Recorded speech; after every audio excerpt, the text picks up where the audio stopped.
Hi అండి. అందరూ ఎలా ఉన్నారు? వరలక్ష్మి వ్రతంకి కొన్న పూజా సామాగ్రి అంతా మీతో షేర్ చేసుకోవాలని వచ్చాను. రండి వీడియోలోకి వెళ్ళిపోదాం. ఇది వచ్చి కామాక్షి దీపం అనమాట. యాక్చువల్లీ పెయిర్ కొనాలన్నారు, బట్ ఆ రోజు మా బడ్జెట్కి నేనైతే ఒక్కటే కొనుక్కున్నాను. ఇది వచ్చి అమ్మవారి దగ్గర కొనడానికి తులసి కోట తీసుకున్నాను జర్మన్ సిల్వర్లో. ఇది ఇన్స్టా పేజ్లో తీసుకున్నాను అనమాట. ఇవి వచ్చేసి పెద్ద దీపాలు అనమాట. నా దగ్గర ఇలాంటివి కొంచెం చిన్న సైజు ఉన్నాయి, కానీ ఈసారి పెద్దవి కావాలని ఇవి నచ్చి తీసుకున్నాను.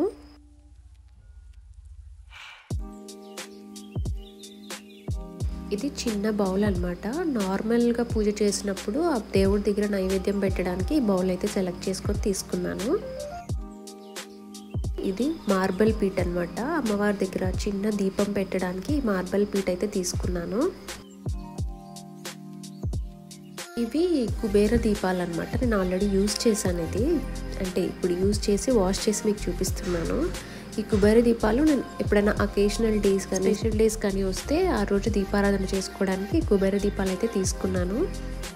ఈ ఐడిల్ వచ్చేసి వరలక్ష్మి అమ్మవారి ఐడిల్ అనమాట. కాపర్ మెటీరియల్లో వచ్చింది. చాలా రేర్ అనిపించి నాకు ఈ మెటీరియల్ అయితే తీసుకున్నాను.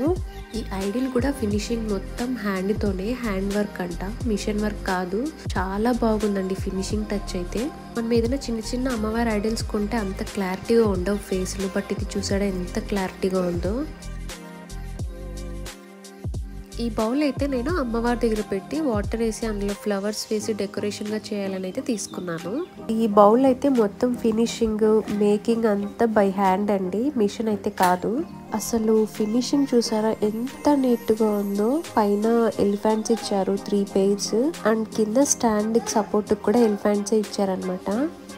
ఇంకోటి బ్రాస్ మెటీరియల్తో మనకి ఇంకొక లాభం ఏంటంటే, మనకి ఇఫ్ ఇన్ కేస్ ఒక 1 year తర్వాత మనకి ఈ ఐటెం వద్దు అనుకుంటే మనం ఎక్స్చేంజ్ కూడా చేసుకోవచ్చు. అంటే ఇది ఇచ్చేసి మనకి నచ్చింది ఇంకొక సేమ్ వెయిట్తో తీసుకోవచ్చు అనమాట.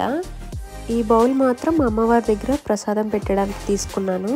మధ్యలో ఏదో నేను కమర్షియల్ బ్రేక్ లాగా అలా పక్కకి వెళ్ళి ఏదో వర్క్లో ఉండిపోయింటే మా వాడు చూసారో నేను ఎలా చేశానో అలానే చేసి చూపిస్తున్నాడు వాళ్ళ అన్నకి. ఈ గ్లాస్ అయితే నేను అమ్మవారి దగ్గర పానకం లేదా వాటర్ పెట్టడానికి అయితే తీసుకున్నాను.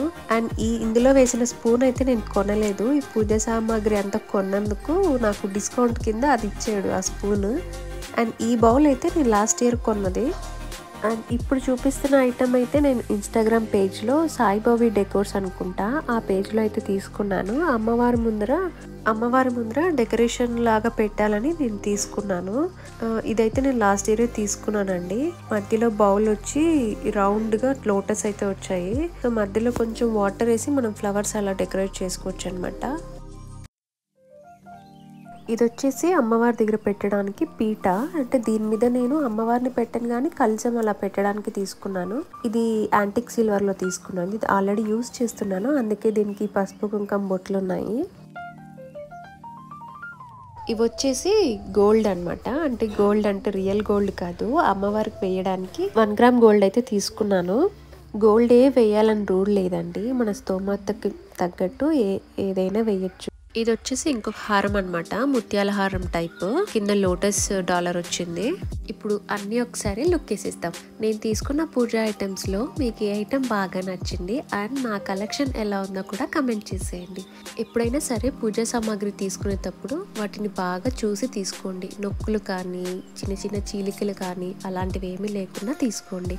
అంతేకాకుండా పూజా గదిలో మనం చాలా వరకు కొందరు తెలియకుండా స్టీల్ అయితే పెట్టేస్తుంటారు. స్టీల్ ఎందుకు పెట్టకూడదంటే అది నెగిటివ్ ఎనర్జీని తొందరగా అట్రాక్ట్ చేస్తుంది అనమాట.